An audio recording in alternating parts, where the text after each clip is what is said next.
I don't want to reveal అండి, climax reveal చేయడం కాదు. ఆ క్లైమాక్స్లో ఆ సన్నివేశం ఉంది, నిజంగా ఇంకొక హీరో అయితే ఒప్పుకోడండి. ఇంపాసిబుల్ అండి. అంటే నా ఇలాంటిది చేయడం అన్నది రిస్క్ కదా, నా ఫ్యాన్స్ ఒప్పుకుంటారా లేదా, ప్రజలు ఒప్పుకుంటారా లేదా, అనేక సందేహాలు ఉంటాయి జనరల్గా హీరోలు. అంటే మా ఇమేజ్ ఏమైపోతుంది, అదేమైపోతుంది, ఇదేమైపోతుంది అని ఆలోచిస్తారు, అంత రిస్క్ తీసుకోరు.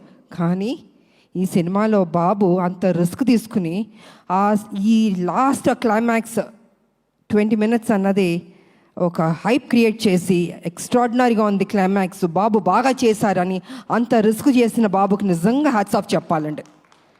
జనరల్గా ఏ హీరోయిన్ అయినా హీరోయిజం అని చూపించుకోవాలనుకుంటారు, కానీ బాబు కొత్తగా ఎవరు ఎక్స్పెక్ట్ చేయరు. అది జనరల్గా వేరే రకంగా సాక్రిఫైస్లు ఉంటాయి అనుకుంటారు, కానీ బాబు మాత్రం అద్భుతంగా దాంట్లో బ్లెండ్ అయ్యాడు, అసలు అద్భుతంగా చేశాడు అసలు. సో అంత రిస్క్ తీసుకుని ప్రజల దగ్గర ఆయన అభిమానులకి చూపించి వాళ్ళు శబాష్ అన్నారే బాబు, హ్యాట్స్ ఆఫ్ బాబు, నిజంగా I have to appreciate you.